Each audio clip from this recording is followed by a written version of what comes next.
I suppose I should have seen the signs earlier. Hindsight is always 20/20ths, isn't it?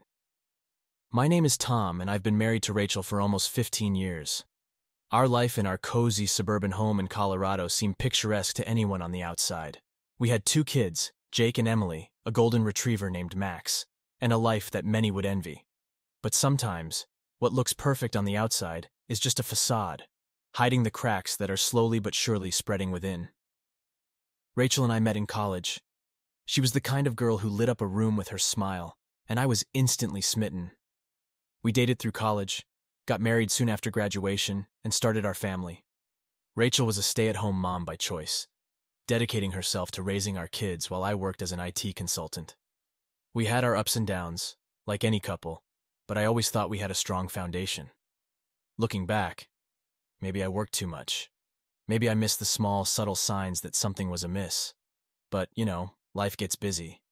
Work deadlines, kids' soccer games, PTA meetings, and before you know it, years have gone by. Rachel seemed happy, or at least I thought she was. We had our date nights, and our intimacy was regular, if not passionate. I never doubted her loyalty for a second. Things started to change about a year ago. Rachel became more withdrawn, often lost in her thoughts. She started dressing up more, even for simple grocery runs. I noticed she was spending more time on her phone, but I brushed it off as her reconnecting with old friends or getting more involved in the kids' school activities. We had an open phone policy. I had nothing to hide, and I assumed she didn't either. How naive I was. The final straw came when I decided to volunteer in Ukraine. It was a spur-of-the-moment decision, inspired by the constant news of the war and the images of suffering that bombarded my social media feeds. I felt compelled to do something, to make a difference. Rachel was surprisingly supportive of my decision, almost too supportive. She encouraged me to go, assured me that she and the kids would be fine, and even helped me pack. Looking back, her eagerness to see me leave should have raised red flags. But at the time, I saw it as her being supportive and understanding of my need to contribute to a greater cause. I kissed her goodbye at the airport, promising to stay in touch as much as possible. Little did I know that my departure would open the floodgates to a torrent of betrayal and heartache. Ukraine was everything and nothing like I expected. The devastation was real, the human suffering palpable. I threw myself into the work, helping in any way I could. I stayed in touch with Rachel and the kids through video calls and texts, but something always seemed off. Rachel was distant, distracted. I chalked it up to the stress of managing everything alone. But the seed of doubt had been planted. It was one of those rare, quiet evenings when I had some downtime that I decided to check my email. I had been so immersed in the volunteer work that I barely had time for anything else. There, amidst the usual spam and work emails, was a message from an unknown sender. The subject line read, "Something you should know." Curiosity piqued. I opened it, and what I found shattered my world. Attached were pictures of Rachel with another man. They were not just friendly pictures, they were intimate, the kind that spoke of a relationship much deeper than mere friendship. There were screenshots of text messages between them, their conversations filled with love, longing, and plans for the future. Plans that did not include me. I stared at the screen, my heart pounding, my mind racing. How long had this been going on? Who was this man? How did they meet? Questions swirled in my head, each one a dagger to my heart. The man in the pictures was someone I vaguely recognized. Mark, a guy from our neighborhood. He had recently divorced and often jogged past our house. I had never given him a second thought. The realization hit me like a freight train. Rachel had been seeing Mark behind my back. The late-night phone calls, the sudden need to dress up, her encouragement for me to go to Ukraine. It all made sense now. She wanted me out of the picture so she could carry on her affair without any hindrance. I felt a surge of anger, a primal rage that threatened to consume me. But mixed with the anger was an overwhelming sense of betrayal and sadness. How could she do this to me, to our family? I wanted to confront her right then and there, but the thousands of miles between us made that impossible. I felt trapped, helpless, and utterly alone. As I sat there, staring at the damning evidence, I knew I had to get back home. I needed to face Rachel, to demand answers, and to decide the future of our marriage. But more than anything, I needed to look into her eyes and see if there was any remorse, any trace of the woman I had fallen in love with all those years ago. Little did I know, this was just the beginning of a journey that would test the very core of my being, a journey that would push me to the brink of sanity and beyond. And as I booked my ticket back home, I steeled myself for the confrontation that awaited me, knowing that my life would never be the same again. The flight back to Colorado felt like the longest journey of my life. Every minute in that cramped airplane seat was a minute too long. My mind raced with thoughts of Rachel and Mark, their betrayal cutting deeper with each passing second. The image of them together, happy and carefree, while I was half a world away, tormented me. I wanted answers, I wanted the truth, but most of all, I wanted to confront the woman I had loved and trusted for so many years.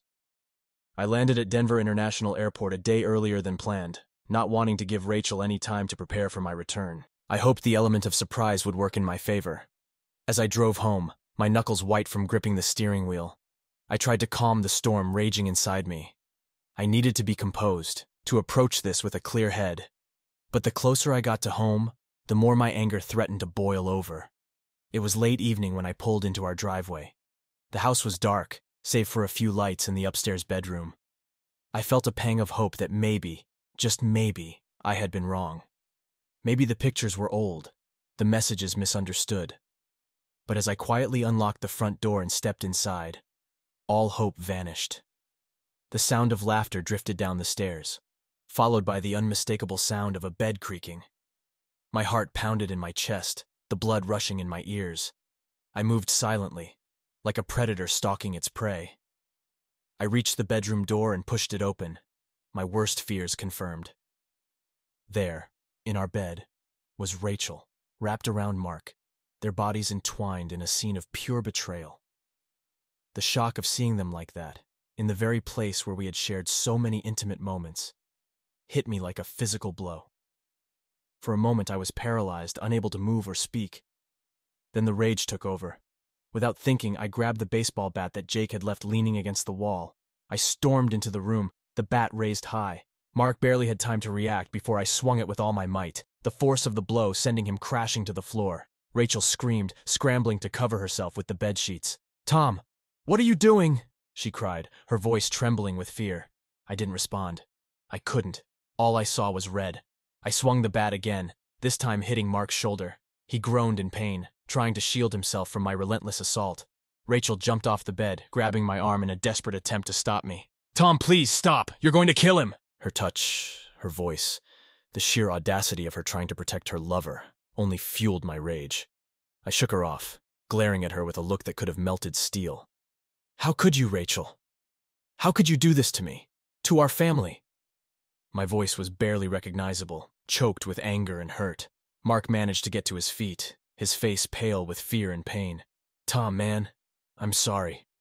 I didn't mean for this to happen," he stammered, holding up his hands in a futile attempt to placate me. I advanced on him, the bat still clutched tightly in my hand. "Sorry? You're sorry?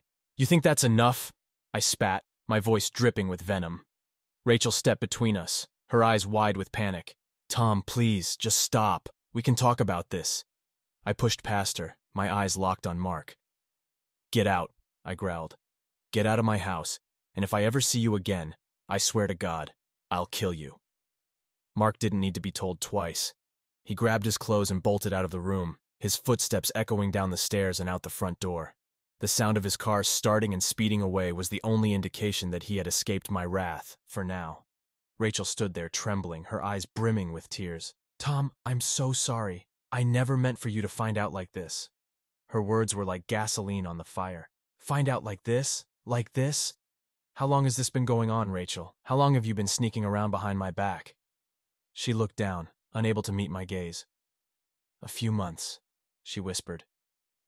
"I didn't know how to tell you. I didn't want to hurt you." I laughed, a harsh, bitter sound. "Hurt me? You've destroyed me, Rachel. You've destroyed our family. How could you be so selfish?" She finally looked up, her eyes pleading. "Tom, it wasn't just about sex. Mark listened to me. He understood me. We connected in a way that we haven't in years. I felt alive again." Her words cut deep, each one a dagger to my heart. And I suppose that makes it okay? That justifies this? I gestured wildly to the bed, to the remnants of their betrayal. Rachel shook her head, tears streaming down her face. No, it doesn't. I know that. I was wrong, and I'm so sorry. I felt the bat slip from my fingers, the adrenaline draining from my body. The room seemed to spin, the weight of the situation crashing down on me. I sank onto the edge of the bed, my head in my hands. I trusted you, Rachel. I loved you. How could you throw it all away? She knelt beside me, her hand on my arm. Tom, please, let's talk about this. We can work through it. We can fix this. I looked at her, really looked at her, for the first time since I walked in. There was genuine remorse in her eyes, but it wasn't enough. Not now. Maybe not ever. I don't know if I can, I said quietly. I don't know if I can ever forgive you.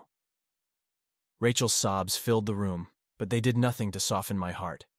The damage was done, the trust shattered. And as I sat there, in the ruins of our marriage, I realized that this was just the beginning. There was still so much more to confront, so many more battles to fight, and I wasn't sure if either of us had the strength to survive them. Rachel's sobs echoed in the room, each one a painful reminder of the woman I thought I knew, the life I thought we had. I looked around our bedroom, the bed that had once been a sanctuary of our love, now tainted with the stench of deceit. The walls that had witnessed countless moments of intimacy and laughter now seemed to close in on me, mocking my naivety. Rachel knelt beside me, her tears falling on my arm as she clutched it desperately. Tom, please, she whispered, her voice trembling. We can fix this. I know we can. I shook my head, the enormity of her betrayal making it hard to think clearly. How, Rachel? How do we fix something like this? You didn't just cheat on me. You destroyed everything we built together. She sniffed, wiping her tears with the back of her hand. I made a mistake, a terrible mistake. But it doesn't mean I stopped loving you. I was lonely, Tom. You were always working, always busy. I felt invisible. Her words stung, but they did nothing to justify what she had done. Lonely? Invisible? So you decided to find comfort in another man's arms? In our bed? My voice rose, each word laced with bitterness. Rachel's eyes pleaded with me. It wasn't just about the physical, Tom. I felt a connection with Mark. He listened to me, made me feel valued. I stood up abruptly, her touch feeling like poison on my skin. A connection with him? What about our connection, Rachel? What about our vows, our family? She stood too, her hands wringing nervously. I know I broke your trust, and I don't expect you to forgive me overnight. But I want to try, Tom. For the kids. For us. The mention of Jake and Emily brought a fresh wave of pain. How could I ever explain this to them? How could I shatter their world with the truth of their mother's betrayal? What about the kids, Rachel? What do I tell them? That their mother chose another man over their father? Rachel's face crumpled. No, please. We can handle this together. We don't have to tell them everything. We can work through this for their sake. Her words felt hollow, like empty promises. The trust was gone. The foundation of our marriage crumbled to dust. I can't do this, Rachel. Not right now. I need you to leave. She looked at me, her eyes wide with shock and hurt. Leave? Tom, this is our home. Where am I supposed to go? I took a deep breath, trying to keep my voice steady. I don't care, Rachel. Go to a hotel. Go to a friend's place. Go to Mark for all I care. But you can't stay here. Not tonight. She opened her mouth to protest, but the look in my eyes must have convinced her otherwise. She nodded slowly, her shoulders slumping in defeat. Okay, I'll go. But this isn't the end, Tom. We will talk about this. We have to. I watched as she hastily gathered some clothes and essentials, her movements mechanical, her spirit broken. Part of me wanted to comfort her, to tell her that we would find a way through this. But another part of me, the part that was drowning in rage and hurt, wanted her gone. I needed space to think, to breathe, to process the enormity of what had happened. Rachel paused at the door, her eyes red and swollen. I'm sorry, Tom, for everything. I didn't respond. I couldn't. I turned away, unable to look at her any longer. I heard the front door close behind her, the silence that followed feeling like a death knell. I was alone in the house that once felt like a warm, loving home, now reduced to a cold, empty shell. The reality of the situation began to sink in. Rachel was gone, and I was left to pick up the pieces of my shattered life.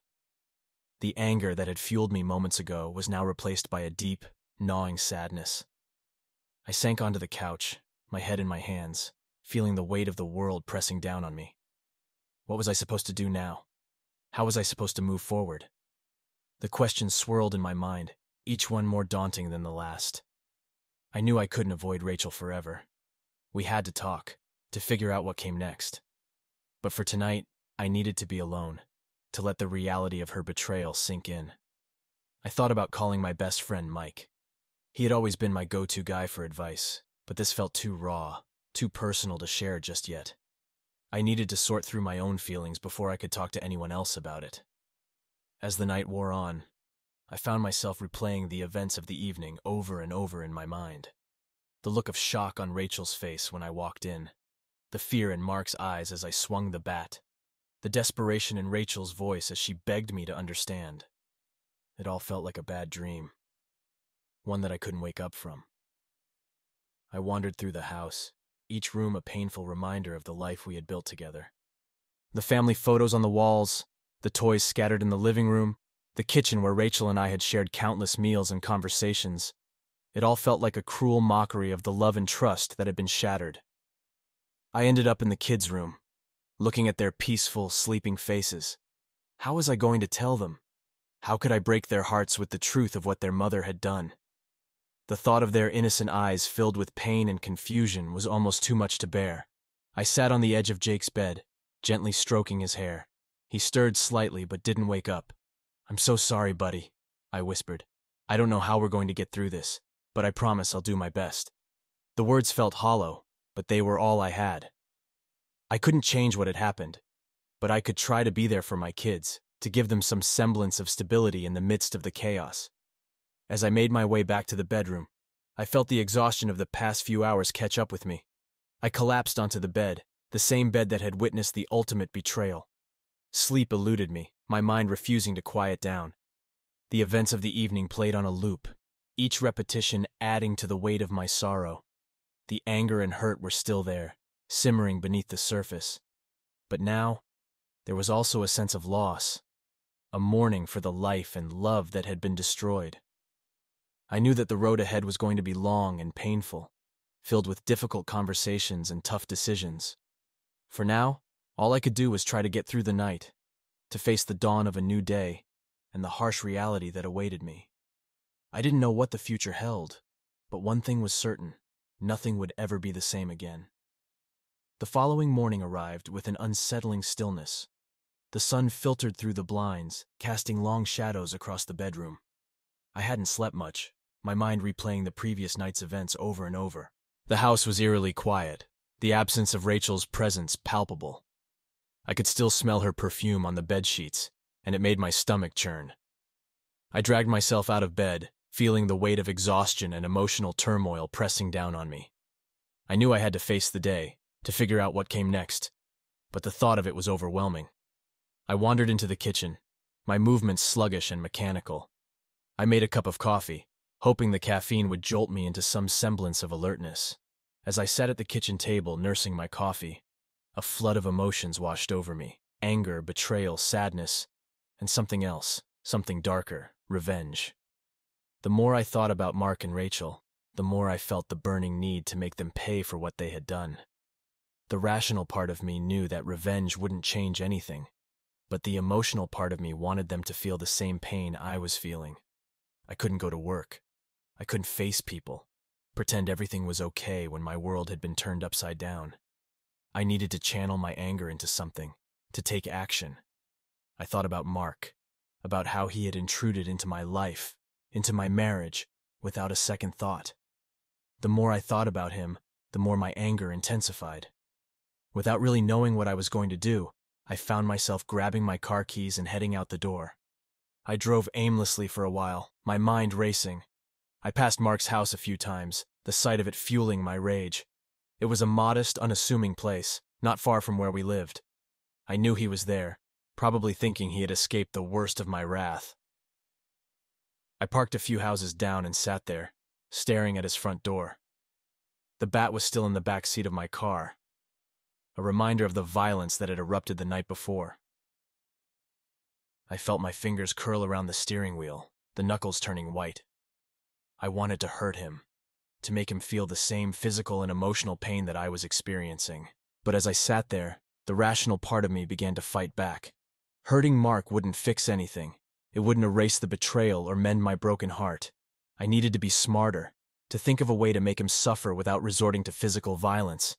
And then it hit me. His car. That flashy sports car he was so proud of. The one he always showed off around the neighborhood. An idea began to form in my mind, and before I knew it, I was driving to the nearest hardware store. I picked up a few supplies, a can of spray paint, a utility knife, some nails. My hands were shaking as I paid for the items, the cashier giving me a curious look. But I didn't care. All I could think about was making Mark pay. I returned to Mark's house, parking in the same spot a few houses down. I waited until the street was quiet, the neighbors seemingly oblivious to my presence. Then, under the cover of dusk, I made my move. I approached his car, my heart pounding in my chest. The adrenaline coursing through my veins made my movements swift and precise. I started with the spray paint, writing a few choice words across the shiny surface of his car. Words that reflected the betrayal, the pain, the anger. I wanted everyone to see what kind of person he was, to expose his infidelity for all to see. Then I moved on to the tires, slashing them with the utility knife. The sound of the air hissing out of the punctured tires was strangely satisfying. Finally, I took the nails and scattered them around his driveway, ensuring that even if he managed to fix the tires, he'd have a hard time getting anywhere without more damage. I stood back, admiring my handiwork. It wasn't much, but it was something. It was a small taste of the chaos and destruction he had brought into my life. As I walked back to my car, I felt a strange mix of satisfaction and guilt. I knew what I had done was petty, maybe even criminal, but in that moment, it felt justified. It felt like a way to reclaim some control, to lash out at the person who had stolen so much from me. When I got home, the house was still empty and quiet. I sat down on the couch, the adrenaline slowly fading, leaving me feeling drained. I knew this wasn't over. There were still so many questions, so many emotions to sort through. But for now, I had taken a step, however small, towards confronting the pain and betrayal. Rachel called later that evening, her voice tentative and filled with regret. "Tom, can we talk? Please." I took a deep breath, trying to keep my voice steady. "There's nothing to talk about right now, Rachel. You need to stay away for a while. I need time to think." She sighed, a sound filled with sadness. "I understand. But please, Tom, don't shut me out completely. We have to figure this out for the kids if nothing else." I hung up, not wanting to hear anymore. Her words felt hollow, her remorse too little, too late. I needed to focus on myself, on my own healing, before I could even think about dealing with her. The road ahead was long and uncertain, but at least now, I had taken the first step. The next morning, the news of Mark's vandalized car spread through the neighborhood like wildfire. I heard the whispers, the speculation, but I didn't care. Let them talk. Let them wonder. Mark had gotten a taste of the chaos he had sown, and I felt a grim satisfaction knowing that he would have to face the consequences of his actions, just as I was facing mine. As for Rachel, I knew we had a long way to go. There would be more conversations, more confrontations, and eventually, a decision about our future. But for now, I needed to focus on healing, on finding a way to move forward from the wreckage of our marriage. And as I sat there, contemplating the path ahead, I realized that revenge, while momentarily satisfying, was not the answer. It wouldn't erase the pain or mend the broken trust. But it had given me a small measure of control, a way to channel my anger and hurt. And for now, that was enough. Days turned into weeks, and the shock of the initial discovery slowly began to wear off, replaced by a dull, persistent ache. Rachel stayed with her sister, giving me the space I had demanded. The kids, sensing the tension, asked fewer questions and accepted the story that Mom needed to help Aunt Jessica with some personal issues. It was a flimsy excuse, but it spared them the harsh reality of our situation, at least for a little while. Eventually, the inevitable had to happen. Rachel called and asked if we could meet to talk. She suggested a neutral place, a park where we often took the kids. I agreed. feeling a mix of dread and resignation. It was time to face the music, to have the difficult conversation that would determine the future of our relationship. I arrived at the park first, choosing a bench that overlooked the playground where Jake and Emily loved to play. The sight of the empty swings and slides brought a lump to my throat. This place was filled with happy memories, and now it would be tainted by the conversation we were about to have. Rachel arrived a few minutes later, looking tired and worn. Her eyes were red-rimmed and she had clearly lost weight. Part of me felt a pang of sympathy, but I quickly suppressed it. I needed to stay strong, to focus on what needed to be said. "Hi, Tom," she said softly, sitting down beside me. She didn't try to touch me, and for that I was grateful. "Rachel," I replied, my voice cold and distant. "You wanted to talk, so talk." She took a deep breath, gathering her thoughts. "First, I want to say that I'm sorry. I know I've said it before, but I need you to understand how truly sorry I am for what I did. I hurt you, I betrayed you, and I destroyed our family. I will regret it for the rest of my life." I listened, my face expressionless. Her words felt rehearsed, but I knew she meant them. "Why, Rachel? Why did you do it?" She looked down, her fingers twisting nervously. "I don't have a simple answer for that, Tom. I was lonely, yes. I felt neglected and unimportant. But that's not an excuse. I made a terrible choice, and I have to live with the consequences." I nodded, appreciating her honesty.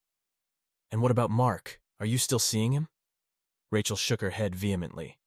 "No, I ended it the night you found out. I haven't spoken to him since. He was a mistake, a distraction. I know that now." I took a deep breath, trying to steady my emotions. "So where do we go from here, Rachel? How do we move forward?" She looked at me, her eyes filled with a mix of hope and despair. "I want to fix this, Tom. I want to rebuild our marriage, to earn back your trust. I know it won't be easy, and it won't happen overnight, but I'm willing to do whatever it takes." I felt a surge of conflicting emotions: anger, hurt, sadness, and a glimmer of hope. "And what if I can't forgive you, Rachel? What if the trust is gone forever?" Tears filled her eyes, but she didn't look away. "Then I'll accept that. But I have to try. For the kids, for us. We had something special, Tom. I don't want to throw it all away without a fight." I sighed, running a hand through my hair. "It's not just about us, Rachel. It's about Jake and Emily. They deserve stability, a loving home. But I don't know if I can ever look at you the same way again." Rachel reached out, her hand hovering over mine before she pulled it back. "I understand. And I'm not asking for a miracle. I'm asking for a chance. Let's go to counseling, work through this together. If, after some time, you still can't forgive me, then we'll talk about separation. But please, Tom, give us a chance." I stared at her, weighing her words. Part of me wanted to walk away, to leave the pain and betrayal behind. But another part, the part that remembered the love we once shared, wanted to believe that we could find a way through this. "Okay," I said finally. "Well, try counseling, but I can't promise anything, Rachel. This is going to be a long, hard road, and I don't know where it will lead." She nodded, relief washing over her face. "Thank you, Tom. That's all I ask. One chance to make things right." We sat in silence for a while, watching the children play in the distance. It was a fragile truce, a tentative step towards healing. The road ahead was uncertain, fraught with challenges and heartache. But for the sake of our family, for the sake of the love we once had, I was willing to take that step. Rachel and I began attending counseling sessions, both individually and together. The sessions were intense, often bringing up old wounds and buried resentments, but they also provided a space for us to communicate, to express our feelings in a way that we hadn't in years. Slowly, painfully, we began to rebuild the foundations of our relationship. Trust was the hardest part. Every time Rachel went out, every time she received a text message, a part of me wondered if she was slipping back into old habits. But I forced myself to give her the benefit of the doubt, to believe in her sincerity. The kids, blissfully unaware of the true extent of our troubles, were thrilled to have their mother back home. Their happiness was a beacon of hope, a reminder of what we were fighting for. Rachel and I put on a united front for their sake, but behind closed doors, the work continued. There were setbacks, moments of doubt and anger that threatened to derail our progress. But there were also moments of genuine connection, glimpses of the love that had brought us together in the first place. It was a delicate balance, a dance of vulnerability and resilience. One evening, after a particularly exhausting counseling session, Rachel and I sat on the porch, watching the sunset. The silence between us was comfortable, a testament to the progress we had made. She reached for my hand, her touch tentative and gentle. "Tom," she said softly, "I know we still have a long way to go, but I want you to know how grateful I am for this chance. I love you, and I will spend the rest of my life making up for what I did." I squeezed her hand, feeling a flicker of warmth in my chest. "I love you too, Rachel. And I'm willing to keep trying, for us, for the kids. But we need to be honest with each other, always." She nodded, tears glistening in her eyes. Always. As the sun dipped below the horizon, casting the world in a warm golden glow, I felt a tentative sense of hope. Our journey was far from over, but we were facing it together. And for the first time in a long time, that felt like enough. Counseling became the cornerstone of our lives. Each session was a grueling exercise in honesty and vulnerability. The therapist, Dr. Anderson, was a kind but firm guide, steering us through the turbulent waters of our emotions. We talked about the affair, about what had led Rachel to seek solace in another man's arms, and about the cracks in our relationship that had allowed it to happen. Rachel was an open book during these sessions, her remorse and regret palpable. She talked about feeling isolated and invisible, about how Mark had filled a void that she felt I had created by being too focused on work. It was painful to hear, but it was necessary. I too had to confront my own shortcomings. I had taken Rachel for granted, assuming that as long as I provided for the family, everything else would fall into place. The kids, unaware of the full extent of our struggles, seemed to sense the tension easing. They were happier, more relaxed, and their joy became a driving force for both Rachel and me. We owed it to them to try and salvage what we could of our marriage. One afternoon, after a particularly intense session, Dr. Anderson suggested something that caught both of us off guard. "I think it would be beneficial for you both to take some time apart," she said, her voice calm and steady. "Not a separation, but a retreat. Time to reflect on your own, to process everything without the immediate presence of the other." Rachel looked at me, her eyes wide with fear and uncertainty. "What do you think, Tom?" I took a deep breath, considering the idea.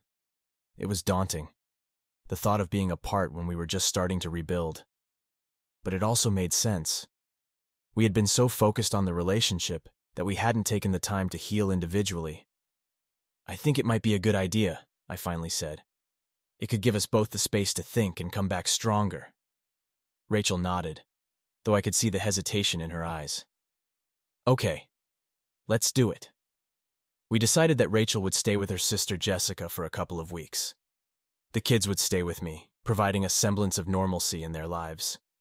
It was a difficult decision, but we both knew it was necessary.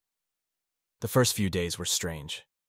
The house felt emptier without Rachel, and I found myself missing her presence more than I expected. But the space gave me time to think, to reflect on our journey so far and the road ahead. I spent more time with Jake and Emily, rediscovering the simple joys of being a father. We played board games, went on hikes, and had long talks about their dreams and fears. During this time, I also delved into my own feelings. The anger and betrayal were still there, but they had softened, giving way to a deeper understanding of the underlying issues. I realized that if we were to move forward, forgiveness was not just a word, but a commitment. It meant letting go of the past and truly starting anew. Rachel, too, used this time for introspection. She wrote me letters, each one a heartfelt expression of her thoughts and feelings. She wrote about her love for me, her regret for the affair, and her hope for the future. Reading those letters, I felt a renewed sense of connection. It was as if we were getting to know each other all over again, rediscovering the love that had brought us together. When the 2 weeks were up, Rachel returned home.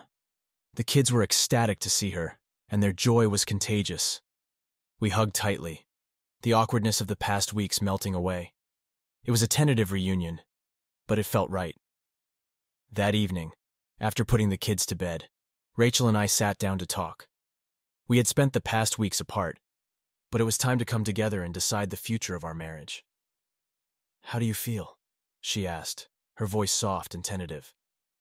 "I feel clearer," I replied. "I needed the time to process everything, to think about what I want and what I need." She nodded, her eyes searching mine. "And what do you want, Tom?" "I want to move forward," I said, my voice steady. "I want to rebuild our marriage, but I need to know that we're both committed to making it work. No more secrets, no more lies. We need to be honest with each other, always." Rachel reached out, taking my hand in hers. "I promise, Tom, no more secrets, no more lies.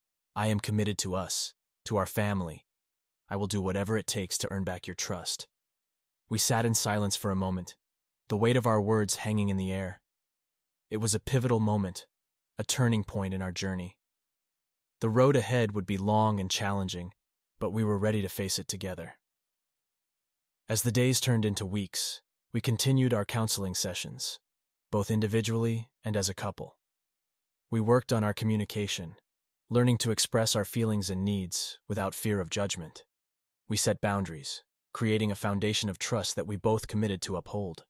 Slowly, but surely, the wounds began to heal. The pain of the past lingered, but it no longer defined our relationship. We found new ways to connect, to rediscover the love that had brought us together in the first place. It wasn't easy, and there were setbacks along the way, but we faced them together with honesty and resilience. One evening, as we sat on the porch watching the sunset, Rachel turned to me with a smile. "Do you remember our first date, Tom? How nervous you were?" I chuckled, the memory bringing a warmth to my heart. "Yeah, I remember. I was terrified you wouldn't like me." She leaned her head on my shoulder, her hand intertwined with mine. "Well, I did. And I still do. More than ever." I kissed the top of her head, feeling a sense of peace that had eluded me for so long. "I love you, Rachel, and I'm glad we fought for us." She looked up at me, her eyes shining with love and determination. "Me too, Tom. Me too." As the sun dipped below the horizon, casting the world in a warm, golden glow, I felt a deep sense of gratitude. Our journey had been filled with pain and heartbreak, but it had also brought us closer, making our love stronger and more resilient. We still had a long way to go, but we were on the right path. And as we faced the future together, hand in hand, I knew that we could overcome anything, as long as we had each other.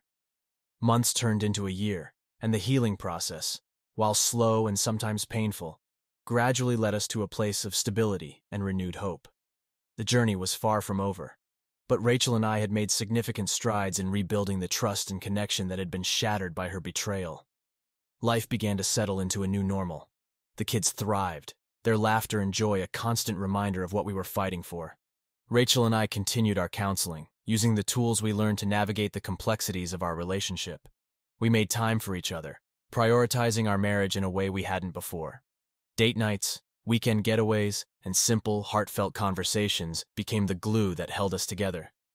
One day, as I was working in the yard, Rachel came outside with a smile on her face. She handed me a glass of lemonade and sat down on the porch steps. "Tom, I've been thinking," she began, her voice tinged with both excitement and nervousness. I took a sip of the lemonade, enjoying the cool, refreshing taste. "Thinking about what?" She took a deep breath, her eyes meeting mine. "About us. About the future. I want to start fresh, really fresh. I think we should move." Her words caught me off guard. "Move? Where to?" "Not far, just a new house, a new neighborhood. A place that doesn't hold the memories of what happened. A place where we can build new memories, new experiences, without the shadows of the past looming over us." I considered her suggestion. The idea of a fresh start was appealing. Our current home, despite the happy moments, was also a constant reminder of the pain and betrayal we had endured.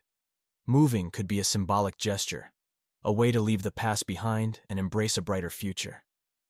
"I think that's a great idea, Rachel," I said, a smile spreading across my face. "Let's do it." We spent the next few months house hunting, involving the kids in the process. They were excited about the prospect of a new home, their enthusiasm infectious. We eventually found a beautiful house in a nearby town, with a spacious yard and plenty of room for the kids to play. It felt like the perfect place to start anew. Moving day was bittersweet. As we packed up our old house, memories flooded back. The good, the bad, and everything in between. But there was also a sense of relief, of letting go of the past and looking forward to the future. Our new home was everything we had hoped for. The kids settled in quickly, making new friends and exploring the neighborhood.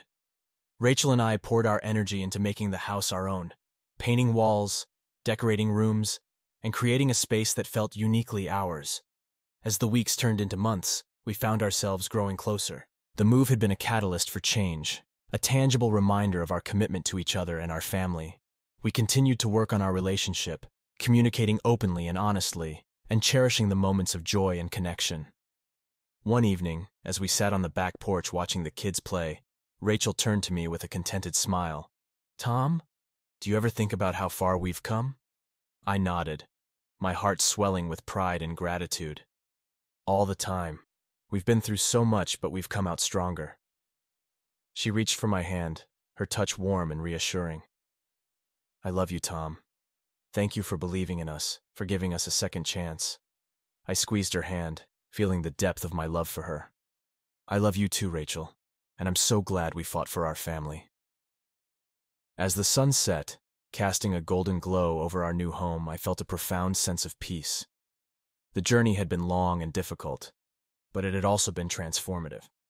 We had faced our demons, confronted our fears, and emerged stronger and more resilient. Our new life was a testament to the power of love, forgiveness, and commitment. It wasn't perfect, but it was real, and it was ours. We had learned to cherish the moments of joy, to support each other through the challenges, and to never take our love for granted.